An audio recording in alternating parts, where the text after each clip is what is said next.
Yo, people, welcome back to the YouTube channel. You already know what time it is. It's time for your Lateness is Greatness. Nkunku has officially joined Chelsea. We've been waiting for this moment. I've got the bottom left popping with the colors and the flashing. We got everything ready because it's an announcement at last. A lot of you have been asking me, when are you going to talk about it? Well, I've said, listen, let's just wait until it gets really confirmed, because it's been a deal that's basically been done. We've been told it's been done for over a month, but now that it's officially out there with the here we go, we can cheer and you guys enjoy. I have to kind of just lock myself up in a cupboard and stay calm. You know what I'm saying? Cool, calm and collective, because I'm still suffering from PTSD from that Lukaku video that I did that did the numbers on socials. I called him my big, bald, beautiful bastard, my R9 regen.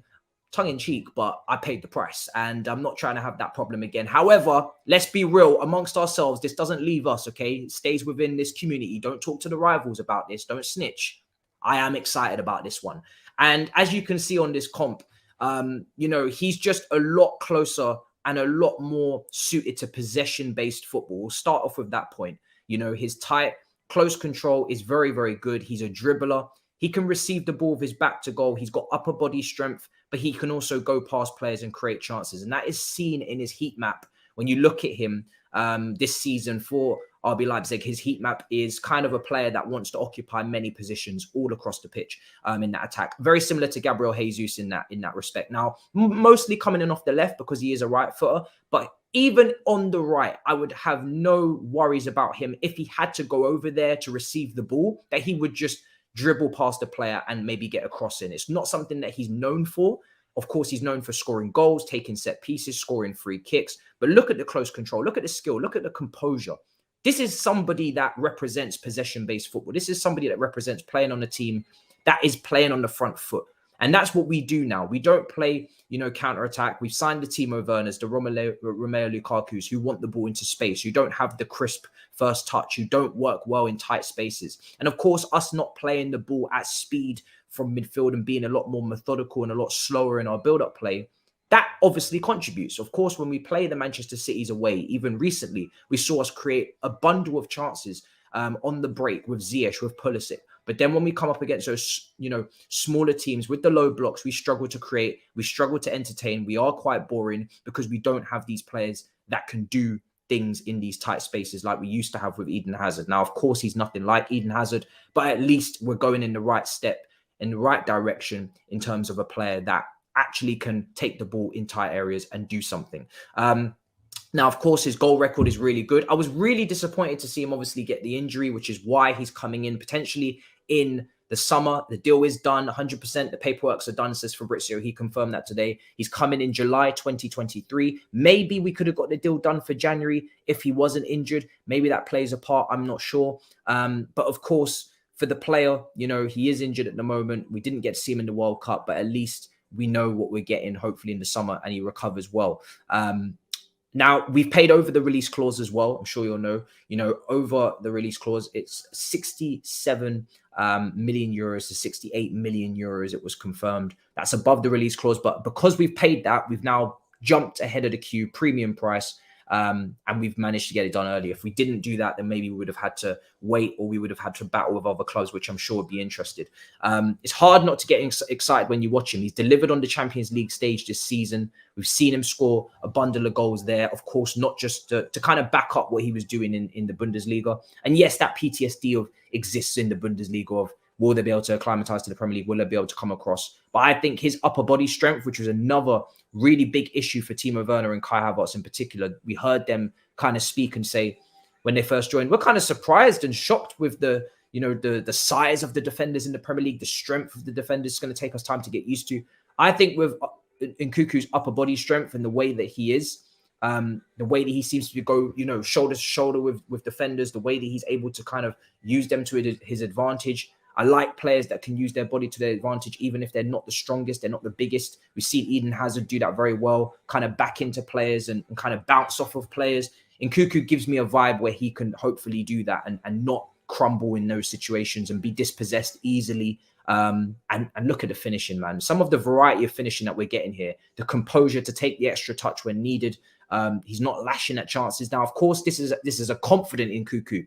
What does an Nkunku look like when he's not confident, when he's not scoring, when he's maybe going through a little bit of a bad patch? This is where my confidence remains high, because like a Gabriel Jesus at Arsenal, where he's not scoring, and I think Nkunku's finishing personally is better, and I'm sure a lot of you will agree. But if Nkunku does go through a bad patch, it's easy to be gassed now when he's coming in and he's on form at the moment. But say Nkunku goes on a bad patch and he doesn't score goals and he is having finishing issues, he can play maybe in the 10. He can drop off and maybe play out a little bit wider as an inverted winger, depending on the system. We know Potter likes to use a different formation, and he can help create chances. He's not just here to score goals. And that's why I want forwards that can contribute in all facets of the game. And that's what Nkunku can do.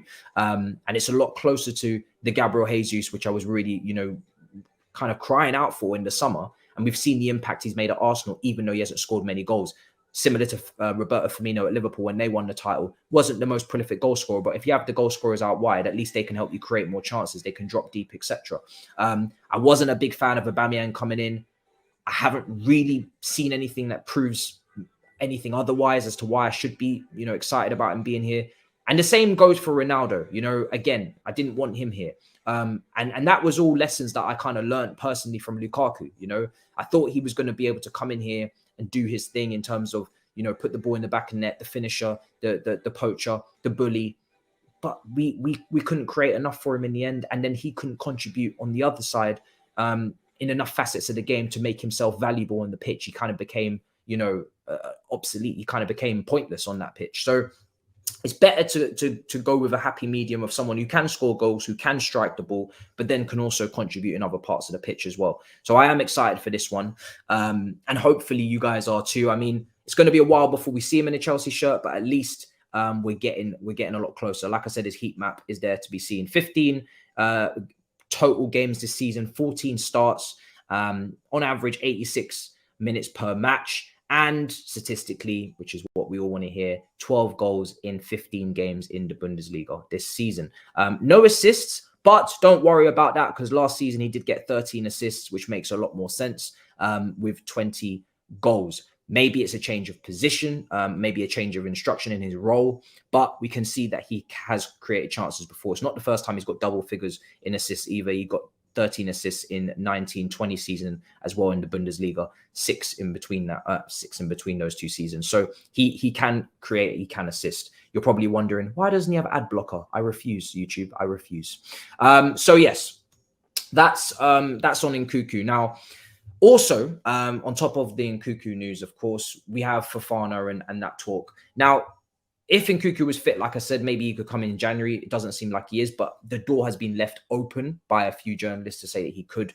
Maybe Chelsea may change their stance. For me, Fofana, if he does join, it's not confirmed yet. I don't see him as the Broja replacement.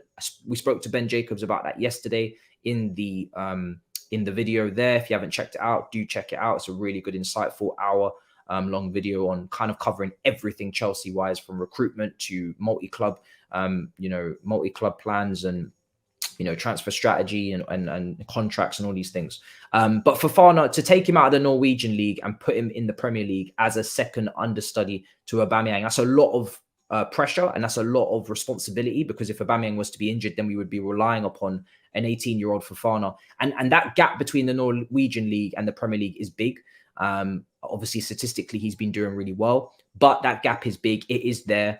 And usually you would expect him to go on loan to a Dutch team or a Belgium team, a team just outside the top 5 leagues, maybe, to start with, to gain that confidence, to keep refining his skill, and then, to see what the plan is from that, depending on his performance. So I don't think Fofana, for me personally, I don't think it would be wise to take a 18-year-old out of his country and then move him, obviously from the Ivory Coast originally, but out of somewhere he's just literally come in 6 months ago, and then move him into the Premier League. And it's a lot of moving around. It's a lot of pressure at a young age. Will he settle? Our team is not exactly perfectly suited to forwards as well. We know we have chance creation issues. So I'd hope that we don't sacrifice his development because we're panicking, but we'll have to see what happens. And on that chance creation point, my only worry with Nkunku is nothing actually really to do with him. As you can see by these clips, he's got the hold-up play. He's strong. Look at the skill. Unbelievable. You just saw it there. The finishing's there. The free kicks.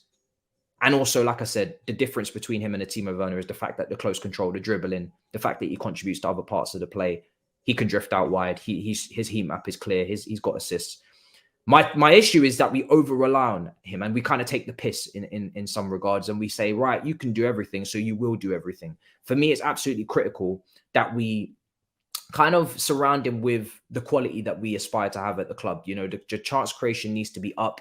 We don't want to ask him to do a Harry Kane and play 3 roles in the same team. You have to drop deep. Now you have to chance create, but you also have to score goals.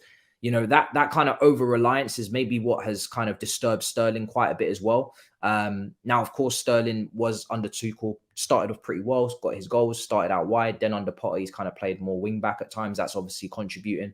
But maybe also an over-reliance on Sterling, like in the early fixtures where we didn't have anybody else contributing. No one else was really standing up. And then in the end, the player kind of fizzles out.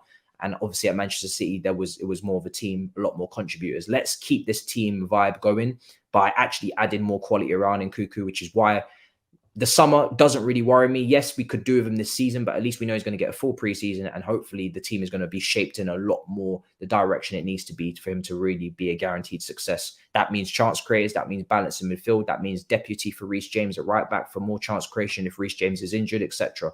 So let me know what you think in the comments down below of Nkunku, the signing. Are you excited, etc.? I mean, how could you not be with those highlights? And not even just the highlights, what we're watching 90-minute matches in the Champions League when he's ripping it up this season. Shame he wasn't at the World Cup, but it is what it is. Smash up the likes. Let me know what you think in the comments down below. Let me know if you enjoyed this format. I mean, it was created for this originally. Obviously, you've seen it a couple of times on stream, but we can every now and then watch a little video. Even maybe previous games probably get a strike, but we give it our best shot with what we're allowed to use. And make sure you, like I said, subscribe if you haven't already.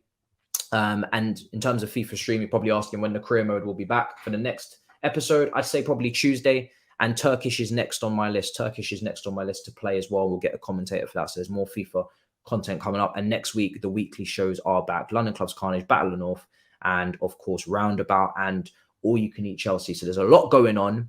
So you better get your teeth stuck in. That doesn't make any sense. Sink your teeth in. That's what I meant to say. Big up your damn selves in a bit, people. Peace. Perfect.